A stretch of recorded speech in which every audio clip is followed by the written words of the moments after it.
All right, traders, so watch this video for Thursday, August 15th, showing you the SPY here. Really ugly day today, back down pretty close to recent lows. The Dow was down like 800 points today.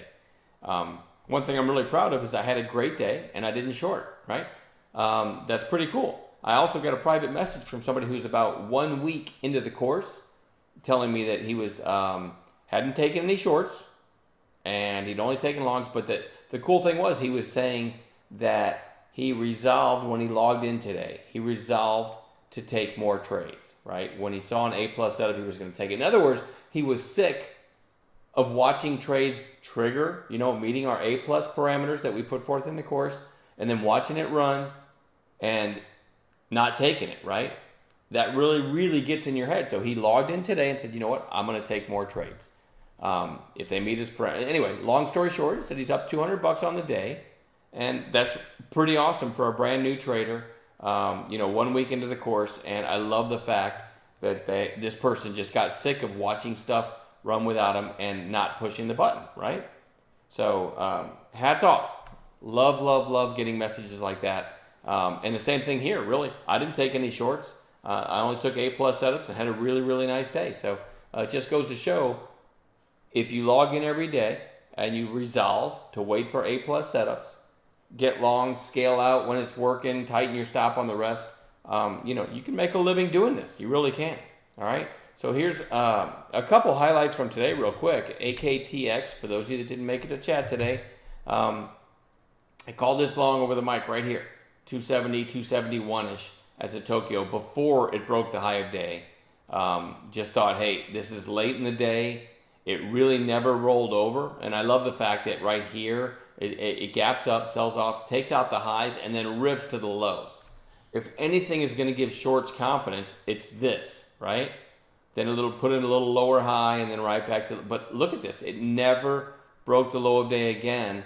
And next thing you know, the afternoon, shorts probably getting a little frustrated, probably getting a little nervous, and then all of a sudden it ripped. So I took it here, called it long here, right around 270, 271, and I'll tell you what, I sold a bulk of it right up in here after it ripped late day. I thought the shorts are really in trouble. They're going to have to cover. Right here is where they were covering.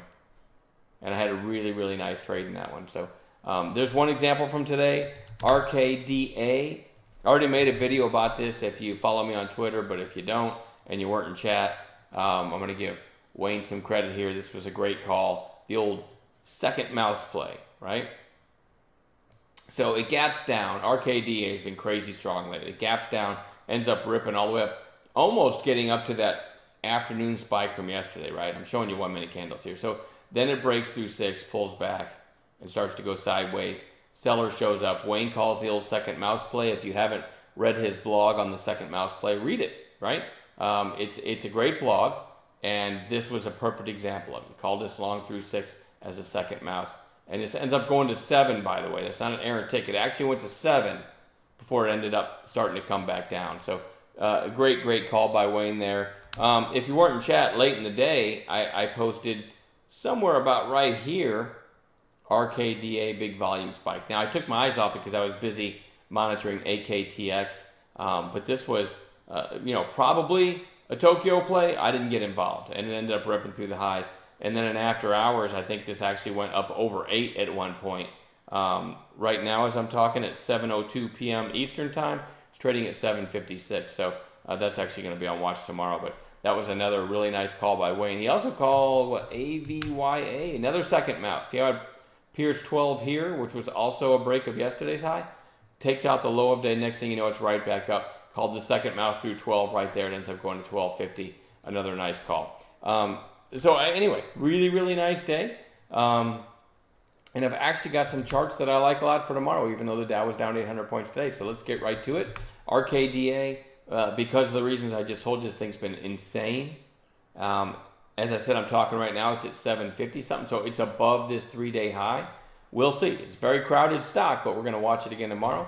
AKTX with this big volume breakout. I was hoping it would close closer to its highs, but still worth watching for a red to green or something like that tomorrow. Same thing with IEA, big breakout today, closing well off its highs. But keep in mind, when you see these closing well off their highs, the Dow was down 800 points. So these are really, really resilient stocks.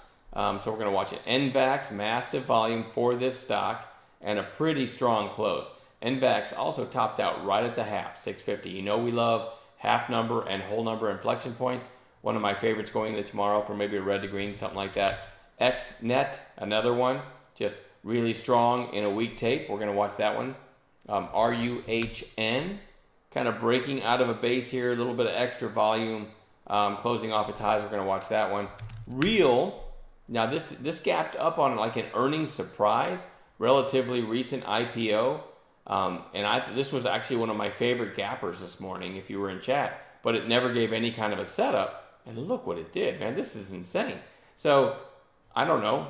Well, let's check the date.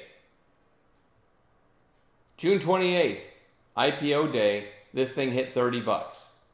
30.05 to be exact. And now it's been cut in half. That is one nasty candle. Is this a bullish chart? Of course not. But I think it's overdone to the downside. Maybe the market helped it today. I think this is a good candidate for a snapback bounce tomorrow. Obviously, only with a a low risk intraday A+ setup. But as ugly as that is, it's one of my favorites for tomorrow with a proper setup. Match.com goes back on watch again. Kind of put in a little spinning top or doji, whatever you want to call it, candle. Pierced the 20-day. After the gap up, it's been straight down. We don't quite have a gap fill, but we did hit the 20-day. Again, there's been no setup, no trigger to buy this as a bounce play since it gapped up. Definitely want to watch it tomorrow. It finally found what you would call equilibrium, closing where it opened. And again, it did that on a weak tape. So that's one. FLR, just another red day. This thing can't have red days forever. So that one goes on bounce watch. Been watching that for a while. Again, no triggers to buy it, right? No clear entry signals, but we're going to keep watching it. INWK, big move 4 sessions ago, and then a couple down days on declining volume. Held up pretty well in a weak tape, actually. That one goes on bounce watch, right? To maybe break this little flag pattern and turn back up, especially if the market shows some strength. Couple more, AVYA. Already talked about Wayne's calling this one through 12-second mouse today. Hit 1252 back here and hit 1250 back here. I love this through the half, through 1250 tomorrow. And then SLDB. This thing was rolling over. I really liked this when it looked like this. Then it broke out, and then it rolled over, and then in an ugly tape, just like one of the strongest stocks out there. Definitely want to watch this one tomorrow. All right, I'm going to leave it at that. Have a great night. Let's keep up the great teamwork, and we'll see everybody in chat tomorrow.